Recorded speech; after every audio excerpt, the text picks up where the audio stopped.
Welcome to adilas again. This is a tutorial on our Corp-wide settings. And basically these are settings that control the functionality, the look and feel of what your screenshots look like, what your naming convention is. To get there, we're on our home page here, and I'm logged in as Red Baron, lowercase Red Baron, and this is a play site, so if you want you can log in as well. The password is 1234 from adilas.biz. Over under System Management, we're going to go down to Corp Info and Permissions. And up at the top here we have the Edit Main look and feel. I covered that in a previous tutorial. That's where you can change your naming of the corporation information, address, phone number, and also colors, the background colors and these rollover link colors and things of that nature. The one I want to go to now is the Edit Corp-wide Settings and Defaults. These defaults that are on here allow you to control the naming convention and also allow you to control a lot of the functionality. I've covered already all the way down to number 11, and what I'd like to do is I'd like to go down now to number 12, which number 12 is the name for the transition invoice type. And a transition invoice we will be covering in another tutorial, but basically that holds deposit on merchandise, it holds inventory, it basically holds all the items that you have in your invoice. It holds them on the balance sheet until such time as you move that over onto the income statement. And these are very effective for prepayments, any type of work that's in progress, any type of layaways, things of that nature. Anyway, this is where you can name this type of an invoice. We also have the special limited format. You can name that. That is where you can look at the invoice in the way of like a work order or something of that nature.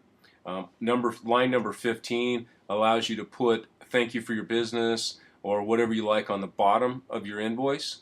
Line number 16 allows you to hide or show your signature, and the signature line is dynamic, so you can put whatever that you like in this signature line area. Line number 17 is the same, and line number 17 in this case is hidden, so you can have one or two signature lines on each invoice. Line number 18, 19, and 20 are verbiage, so you can have 3 different verbiage lines if you choose. If they're blank, they will not show up. Line number 21 is your print default on your invoice. The basic printable is the larger with navigation, full 8.5 by 11 sheet. The printer friendly is just that, so it's without navigation, gives you an invoice you can print to fold into an envelope. And then the mini invoice is for a 3-inch for our small printer format, so for like credit card transaction signatures, things of that nature. And you just set that, and what happens when you set this is as soon as you create the invoice, that's the look you're going to get on your invoice. That's the next screen you're going to get. You can also attach an external P.O. number to the invoices if you wish, and you can name that as you wish, so you can use it or don't use it. This allows you to put a P.O. number when you're dealing with an invoice for a client. On line number 23 enables a quick cash checkout, and it will allow you to put an amount in there, and it will calculate the return dollar amount. In other words, it operates such as like a cash register for you. It speeds up the process. Line number 24 does the same thing, but it allows it to speed up the process if you're using barcoding, and you also can default your barcode label here as well too. Line number 25 is your default for your customer search. If you deal mainly with businesses, then business would be your default. If you deal with a person, probably either last name would probably be your default. Same thing with your vendor. And line number 27 is your default for your parts. So you may have it as items, or you may have some type of accessories or any other type that you don't necessarily sell parts. This is kind of what your inventory is mainly consisting of. Line 27 and 28 and 29 and 30 and 31. These all deal with that inventory naming convention.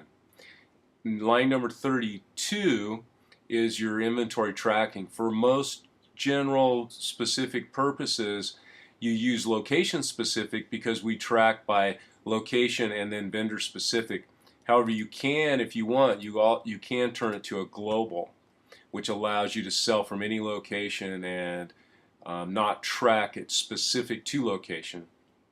Default tax category, this is when you're adding new components or new customers, and you can choose quite a few different tax scenarios here, all the way including tax included if you wish, which rolls the tax back up into the purchase price. Line number 34 is our decimal system, and this is 5 places of accuracy past the decimal. As you can see down here, here's 5 places of accuracy right here in this example here. So if you're selling items that have a fixed cost and a multitude of different item amounts, in other words, the amounts do not exactly add up to an even number, then you can utilize the system to calculate with 5 points of accuracy what the cost of your items that you're selling. This is your default markup for your parts, and once this is set, every time you add a new part or a new item, then you have a default that it'll automatically do a calculation for a default. You also have a myriad of ways that you can show different items. You can show your units of measurement. You can show bin number, bin locations. On 39 through 42, you're allowed to show your line items on invoices, deposits, POs, and expense receipts. Line number 43 allows you to name the different PO types that we have. So we have a lot of different PO types, and sometimes it's kind of nice to be able just to name those. We have a standard naming convention that basically reflects what that PO is going to do for you, and we get more into the POs and some of the PO sections.